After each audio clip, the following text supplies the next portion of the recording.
Fridays with the Fellas. My name is Larry Day Program. Just to give you a little insight of what Fellas mean. Fellas is an acronym. It stands for Fathers Empowered to Learn, Lead, and Achieve Success. This program is for serving fathers in the Essex County area who are 18 years of age or older and that have children between the ages of 0 and 24. Our program promotes 3 components: responsible parenting, sustaining healthy marriages and or relationships, and economic stability. It's a 15-week program, and within those 15 weeks, we basically run curriculums that help promote all those 3 components. So we found that with these 3 components, for sustaining a healthy marriage, the Fellows Program utilizes a couple communication curriculum that really establishes how to effectively communicate with not just your partner or your significant other, but it also teaches you how to relate to and communicate with, your friend, your fellow church member, your fellow neighborhood neighbor in the neighborhood. You can basically communicate with this curriculum in any platform possible. With 24/7 data, it really teaches you how to maintain the goals and key aspects for responsible parenting. And then, of course, for economic stability within our curriculum, we tend to teach Microsoft skills, PowerPoint skills, your basic Excel skills. All the skills are needed to basically become a strong candidate within a workforce. And of course, I have with me today the fellow staff, and I wanted to introduce everyone. First, I want to introduce our program supervisor, Mr. Kevin Cox. Hi, everyone. I'm Kevin Cox. I am the Fellas Fatherhood Program Supervisor. Just to tell you a little about myself, I'm an Essex County native. I've been living and working in the community for well over 15 years. I'm also an educator. I teach history courses at Essex County College, and I've served in the social service sector in several capacities, ranging from case management to residential settings, working with foster families, at-risk youth, and also members of the DDD population. Thanks, Kevin. Now I'll introduce our data coordinator, Shannon. Hi, my name is Shannon Mayer. I'm the Data and Quality Assurance Coordinator. And I guess a little bit about my background. I was, born and raised in Northern New Jersey.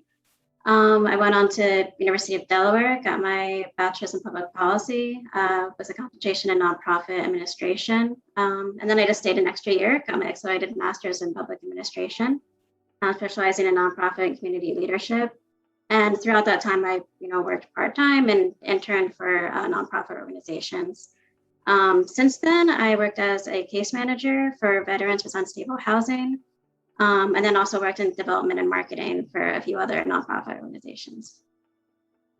Thanks, Shannon. Want to move on to one of our fatherhood program specialists. And the fatherhood program specialists are the individuals that's really going to be in the field, really making the relationship between us as an organization and the father. And these are on the ground, in the streets, in the community, getting to know the fathers, hands-on candidates or positions. I have Hector Perez. Good afternoon, everyone. My name is Hector Perez. A little bit about myself. I am a father of 2 children. I have been born and raised in Newark to a single mother. So I am very familiar with the process of being a dad and being in my kids' lives. A little bit about myself. Prior to this, I was working, I worked for the mayor's office in Newark. So I'm very familiar with the community, and it's always been a goal of mine that I want to help the community that I was born and raised in. So this is the reason why I am in this program, to help others that need the help and they never had it. So I want to play a major role in our community in assisting the fathers that need assistance. Thanks, Hector. And now we have our last fatherhood program specialist, Mr. John Davis. Hi, how's everybody doing? As you said, my name is John Davis. I previously been a case manager for almost 10 years, working with different populations, children with developmental delays, adults with developmental delays, working with children in crisis and emotional crisis. I'm also finishing up my master's right now at Caldwell University in counseling. Similarly to what Hector was saying, I'm product of Newark, and an opportunity to come back and assist guys that are in need is something that really drew me to this program, and I'm really excited, and I look forward to seeing what we can do, especially with these great group of guys and girls. And this is our fellow staff. And how rude of me, I'm sorry, give you a little bit about myself. As I stated, my name is Leonard Davis, born and raised in the city of Newark, Brick City. Grew up in Newark in various locations, various zip codes. Went to St. Peter's University for college, received my bachelor's in sociology and communications, went on to receive my master's at St. Peter College in public administration. I have a various background in nonprofit. I have a goal, just like everyone else here on this platform today, to serve others, to make sure if I have the resource, so do you. That's our goal. And for this particular program, we want to make sure that our fathers have any resources we have so that they too can have everything accessible to them. In addition to this program, in addition to this Facebook Live, this is also, a time for us not to just tell you about our program and tell you about, our promoting of responsible parenting, to not just tell you about our promoting of healthy marriages, and not to just tell you about our promoting of economic stability, but to also get to know us personally, to understand who's running this fellows program, like who's in charge of this, who is actually representing this fellows fatherhood program. And we figured that this Facebook Live will be the perfect platform for you all to get to know us and for us to get to know you. So we really thank you guys for all attending, and to get to know us a little bit better. I prepared a couple of questions in which our fellows program staff will basically answer and give you a little bit in depth of what this program means to them and what this mission is and how does it correlate to what they ultimately want to do in life. So one of the questions I want to ask, and this question is for Hector and Shannon, and Hector, you can respond first, and then Shannon, you can go on afterwards. The first question is, what was it about this position that made you apply? Hector? Yes. So the reason I applied for this position was because I felt there was a need to help fathers who didn't have the necessary help they needed. In our community, there are many fathers that don't know what to do and are afraid to ask for help. And this program would encourage a person to realize they are not alone in the process and they can access the help they need. I am currently a single dad, and I understand the obstacles that come along with the process, and I would like to assist those that need the extra push. Growing up, I don't think I ever heard of any programs like this that were helping independent fathers or fathers that wanted to be a part of their children's lives. I know my mom, as a single mom, she had a lot of help, but when you try to find like a program for a dad or a single dad, it was like a unicorn in Newark. Yeah.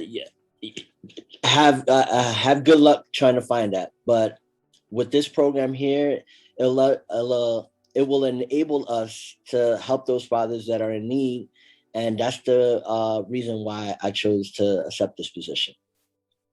Hector, you bring up some very valid points. In terms of like sometimes we as men, we really get prideful. Pride is definitely a character trait within all men, and sometimes it's hard for us to say, "Hey, I need help." So bringing up that component of saying that, "Hey, we're here for you, we're willing to help," is definitely needed within our community, not just as fathers, but as men in general, because as you stated, definitely we have a pride issue, and we tend to try to solve it by ourselves, as opposed to working with your fellow fathers or working with your fellow men to collectively solve that goal. And also, as you stated already, there aren't a lot of resources for fathers. So this program definitely gives you the opportunity to find a group where you can connect with other fathers and truly build that relationship. So thank you, Hector, for your response. I really appreciate that. Shannon, why did you apply for this position? Yes, I was really interested in the Fellows program because I think, sort of like what Hector said, mothers are often seen as sort of like the primary parent or caretaker. So there's really, like Hector said, not a lot of programs like this for fathers. And I guess with my policy background, I also think of how it results in policies that tend to harm fathers, like having limited to no paid family leave, especially when you compare them to their female counterparts. And especially in the workforce, it seems like they're almost expected not to be too involved with their children. And it's often, frowned upon for them to prioritize spending time with their families over their career. And I know, personally growing up, both my parents worked. So they both made sacrifices. My dad went into work early, and my mom would drop us off at daycare on her way to work and go in later. Then my dad would leave work early, come pick us up, bring us home, and my mom would work late. So I guess having that balance, I really appreciated that growing up, to spend equal time with both of them. So I'm really looking forward to working with this program to provide that environment for children, where they can have a bit of both. You're absolutely right. Especially with that whole mindset of, dads are there too, right? Dads have the ability, and they play just as an equal role in the life of a child as, a mother. And definitely with this position, it definitely gives you the opportunity to like help assist dads with, knowledge they may not have, or basically give them the tools and assets needed to become a better father, a better, husband, and definitely a better community member within their neighborhood. So, I appreciate you stating why you applied for this position. I want to move on to the next question. My next question is directed for both Hector and Jonathan. So what do you believe are some of the challenges our fathers face in today's society? And Hector, you can go ahead and John, why don't you start us off? Oh, yeah, sure. I think there's a few things that our fathers are facing that really are just hindering them and wanting and stops them from what they want to, really accomplish. I think the first is understanding the system. I think if we look at how fathers looking at the entire system, let's say, and looking at how the processes are, that can be very rigorous, and it can lead fathers to feel like they're not listened to or they're not heard. I think it's important for us to have a program like this where we can be advocates and we can promote, promote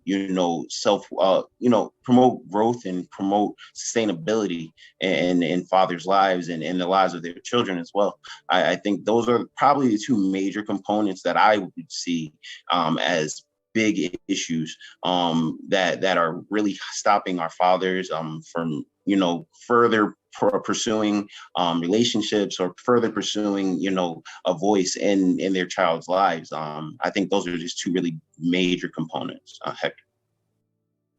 You're absolutely right, Jonathan. I mean, I've been told growing up, I'm not a product. I grew up born and raised in Newark. And I've been told growing up, the funny thing is, and I want you guys to know a little bit about us, both myself, Jonathan, and also Kevin, we're also attendees of St. Benedict's Prep. So, St. Benedict's was a great, milestone in our lives in the sense that it taught us literally how to transfer from being a boy to a man. And, one component that was definitely taught was that you're not a product of your environment. And sometimes that's a very hard thing to get out of. You grow up around certain features, seeing certain people do certain things, and you think that's all you're able to accomplish. You see the mishaps that's happening in the neighborhood, the violence, the drugs and so on and so forth. And you tend to think, oh, this is all I can obtain. But that's not true. You can obtain more. So getting fathers to really realize that complacency is not the thing. You can grow. It's definitely a challenge that our fathers face. And this program can definitely help our fathers realize that you can be more than where you are or what you are currently. So thank you, Jonathan, for that response. Hector, what do you believe some of the challenges are? Well, there are many challenges that fathers face. Some might have prior records that don't allow them to find a financially stable job. If they don't have a financially stable job, then their kid's mother or their partner might give them some grief, stating that they need help raising a child or providing things that the mother can't do alone.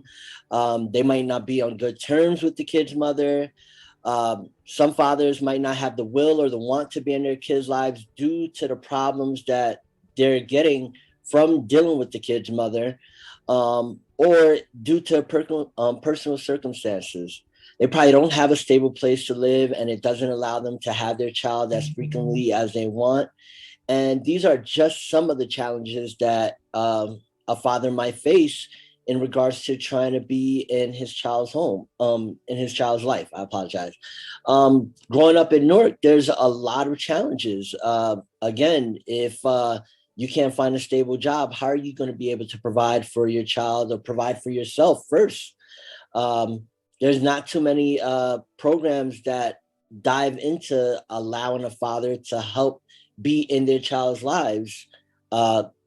Sometimes welfare can't cut it and stuff like that because they don't give you that much, and you want to be there. If you're trying to be there as a father, you're going to have to budgetize with what little you have and try to make it work as best as possible. But there are many challenges that fathers and mothers face growing up in this community, and we want to ease those problems and showing people like, hey, we know you're facing a difficult time, and we want to help you in the process and help you any which way we can, either by giving you a shoulder to lean on to talk to, or referring you to different programs that can assist you financially, or if you're looking for work. And these are some of the challenges that we're facing, but we're trying to help pass and promote those challenges for a person so it could be easier for them to be successful and be an asset to the community and an asset in their children's lives.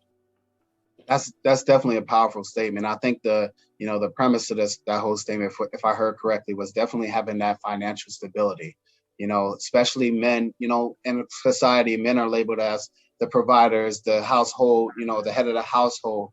And you kind of feel like that title or that stand within the family is taken away when you can't really financially provide for your family. And it's hard. And I definitely coming from a background where, I didn't have my father growing up, but with my mom, even with my mom not having the ability to, sometimes being able to make ends meet, it made her feel less of a woman. And, I spoke earlier about, the pride thing within men. Imagine that, with men times 10, when a man, especially being expected to, pay the bills, provide for the family, make sure food is on the table, make sure clothes is on everybody's back. Not being able to do that is very hard. And I think with this program, we're geared to, and we have the goal to help our fathers, build their resumes up so they can become strong candidates. We're geared to helping our fathers obtain those Microsoft skills, those Excel skills, so they can become very strong candidates in the workforce. So yeah, you're right. Having that financial stability as a burden over your head really, really weighs heavy on a father. And we're trying to eliminate those barriers or eliminate those negative feelings so that we can ultimately have our fathers out in the workforce and they could get back to feeling like, the father of the family, the man of the family. So you're right, Hector. And I really do appreciate that response. I want to move on to my next question. And I really want Kevin to really jump in on this. So as I stated earlier, the premise of our program is to promote healthy marriages and relationships, also to promote responsible parenting, while also promoting economic stability. Why do you believe that these three components are truly important in the role of being a father? Well, that's a good question. I believe all three components are essential for being a well-rounded father. The promotion of healthy marriages and co-parenting relationships, that's necessary to be a complete father and to raise a secure child. Parenting is not, it's not a solitary job. It's really a joint effort. So it should be spearheaded by a collaborative communication. As far as promoting responsible parenting, that's also necessary in today's society. Fathers, they have to be taught what responsible parenting entails. Aspects like being aware of the messages that you send to your child, whether it's verbal or nonverbal, lessons that you're teaching them. All of those things are important. And then lastly, when we talk about economic stability, it's an important essential tradition of fatherhood. fathers are still expected to be financial providers for their family. That aspect, it really hasn't changed over time. You know, your response made me think of the whole component. It takes a village to raise a child, right? And, you know, having that village, those three components is the village to becoming a great father. And I feel as though a lot of you know, what this program can really, you know, help with is being able to really extend that village a father has to help them. You know, we don't know everything, right? No man, no woman know everything about the world. So therefore, having those extra, you know, platforms or avenues to go through to learn about how to be more of a responsible parent, to learn about how to become more economically stable, and to learn more about how to properly communicate with your significant other. It's just another avenue that we're trying to provide to our fathers. So like, we're trying to be the village for a father.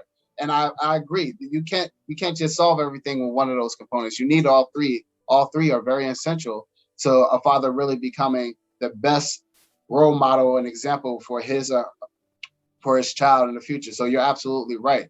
And I thank you for that response. I want to move on to our next question. This one is for Kevin again, and also Jonathan. And Jonathan, I want you to start off first. But the question is, there's a stigma out there, right? That men should be tough, be strong, do it by yourself, show no emotion, and definitely show no tears, right? That's a stigma that's been out there for a very, very, very long time. And my question to you too is, what role do you think this stigma plays in a role of being a father? I think it is the driving force in some ways. I think as fathers, we are prone, you know, automatic, like, I mean, you see it in all the movies, to be the strong point of the family, the you know, the shoulder that people can cry on, but we never are given that opportunity to actually cry ourselves, right? So we I see that as being, you know, like the major point, and something that actually has like can have more negative impacts, because what that does is take away from, you know, the other qualities and very important qualities of fathers, of being more of a nurturer, being more of the compassionate figure. I think that stigma of having to be as rigid as possible really does have a negative impact, not only on your child's life, but also on the impact on your significant other, your spouse, the mother of your child.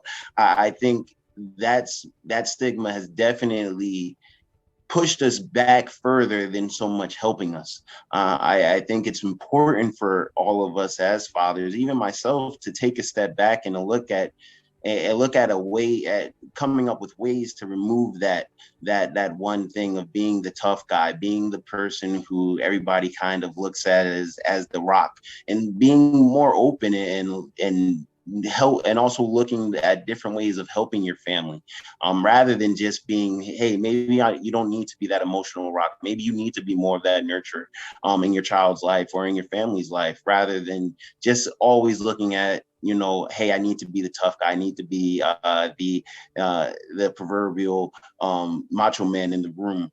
I think that's a big component, and it's something that we need to really work on as a group.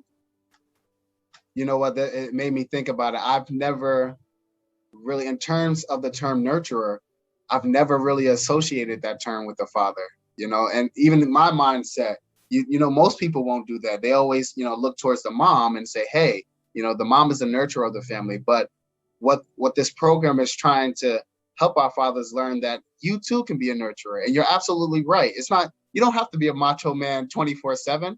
Yeah, you want to be a role model, and you definitely want to show your child that, you know, you have to remain strong and remain persistent and always have that resilience. But in the process, you can also be a nurturer, be that of emotional support. So I thank you really for that response. And you really just opened my eyes up to a whole new component of a father too being a nurturer. So that was great that you said that. Kevin?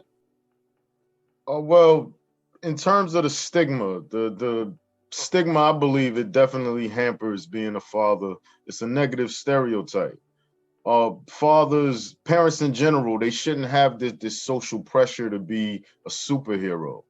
as men, as fathers, we are tough, we are strong, but we're also vulnerable as parents.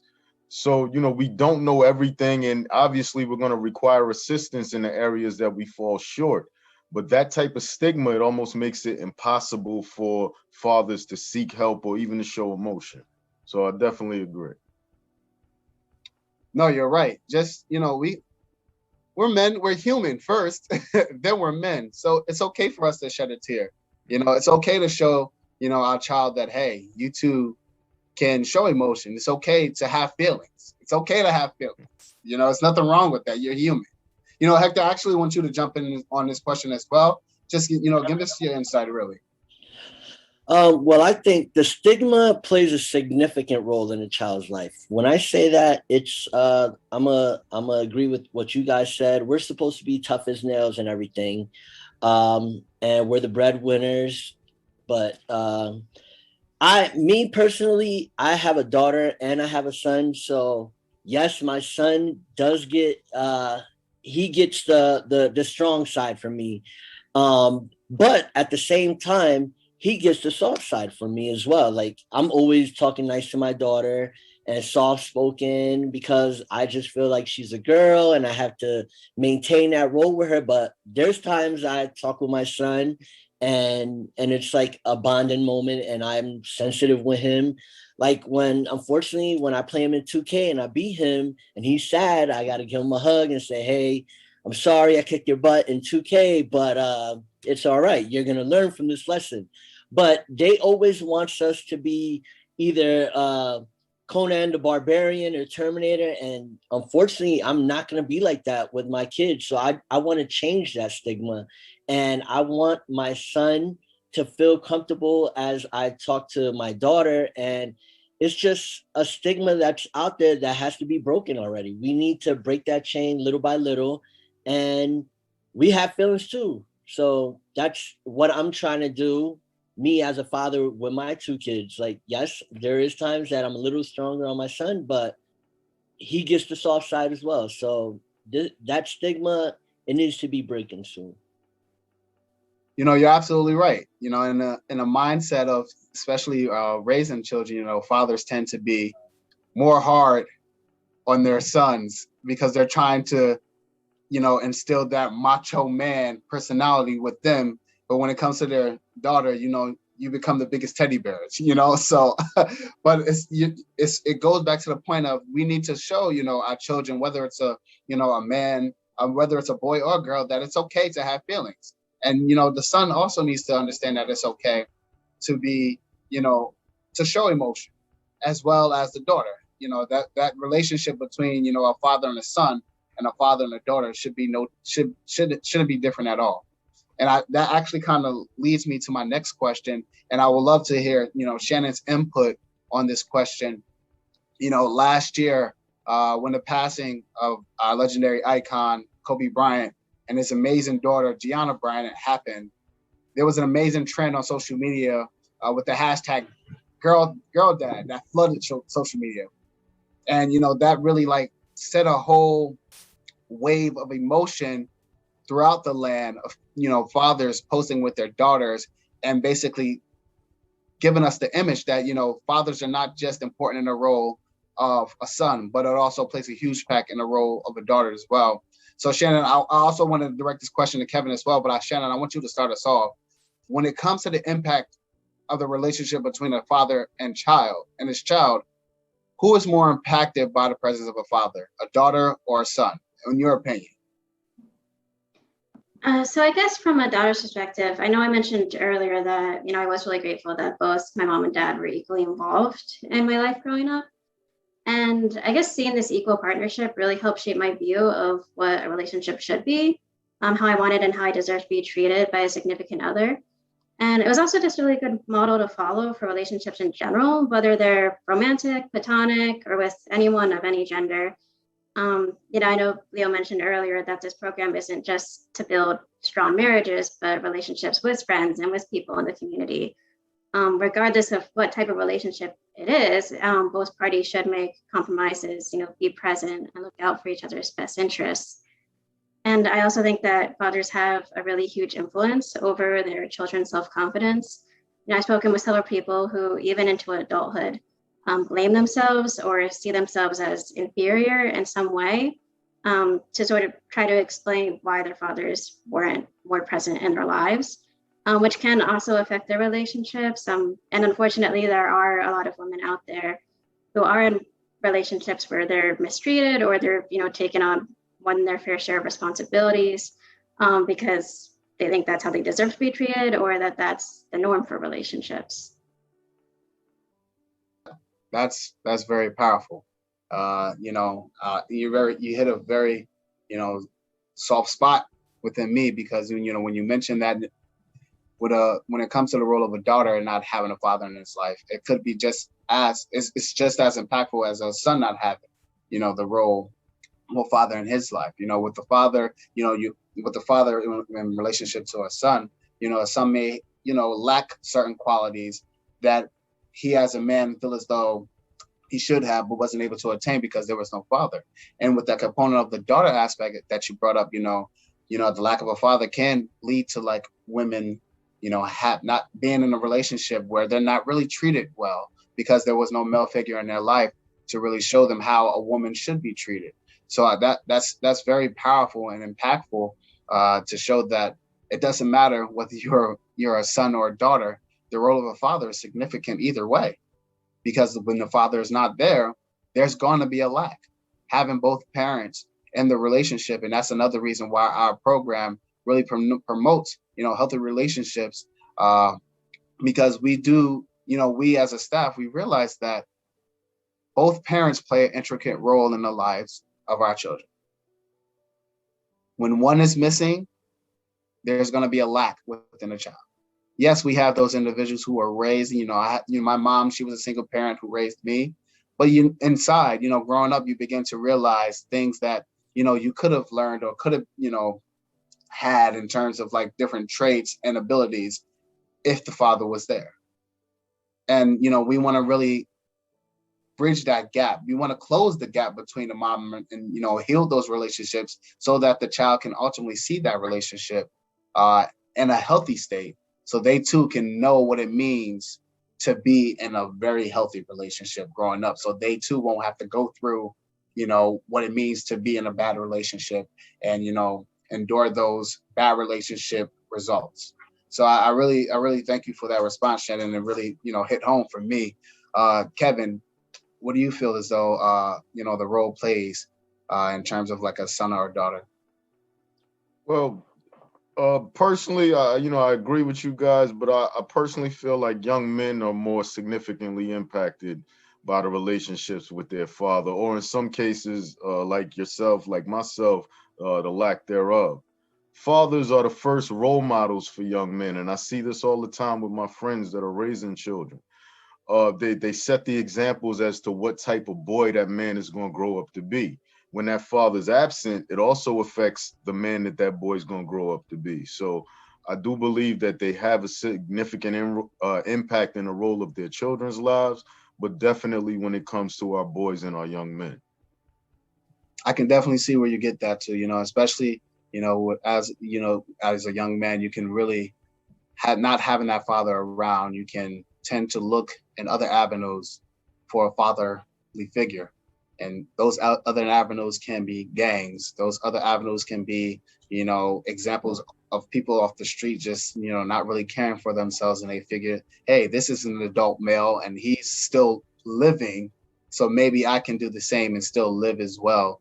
So I definitely hear what you're saying in a sense of, when a son doesn't have his father, who's supposed to be that exact role model of who he wants to be, the child tends to look elsewhere as to finding out what it means to be a man. And sometimes that those other views of what it means to be a man oftentimes aren't really good examples, especially, growing within the inner city. You can definitely find some good examples, but, within the neighborhood, in some areas, you 9 times out of 10, you can fall under the pressure of the local neighborhood nonsense. So I do hear what you're saying. I really do appreciate that response. I just want to jump into our last question. And Kevin, you can definitely, close us out with this. The Fellas program aims to support dads in every aspect. Building a relationship with your significant other, really help you gain knowledge on economic stability so that you can feel adequate enough as a man to be a provider, and then also become a responsible parent in terms of building that relationship, showing your kid all aspects of what it means to be ambitious, of what it means to be emotional, and what it means to be successful. We really aim to, support dads in every aspect to help them grow in these areas. So what tools do you feel our staff needs to truly carry out this mission? Well, our staff needs you. We need the people. We need fathers to service and resources to align them with. We selected some talented guys to launch this program, but we all got to work together to ensure that it's successful. Got you. And just to reiterate, yes, this program is here for our fathers, but this program would be nothing without you all. We definitely would like our fathers to take part in this program. Come be a part of the Fellas program. Come be one of the fellas, in a sense. We want you to become one of our family. And we really do thank each and every one of you for taking the time to join us in this Facebook Live feed. As stated in the beginning, the Fellas program is open to all fathers in the Essex County area. If you're 18 years of age and older and have a child and has a child between the ages of 0 and 24, come on board. Reach out to us. In terms, if you would like to learn more about the Fellas program, you can go to www.partnershipmch.org /fellas, or you can also give a call to 973-704-1421, or you can also email us at fellas@partnershipmch.org. If you really want to become one of the fellas, these are the contact information you'll need to contact us. We really hope to meet with you all soon, and thank you all for joining. Until next time, Fridays with the Fellas. Thank you all, and thank you all, staff. Thank you. See you, everybody. All right, Joe.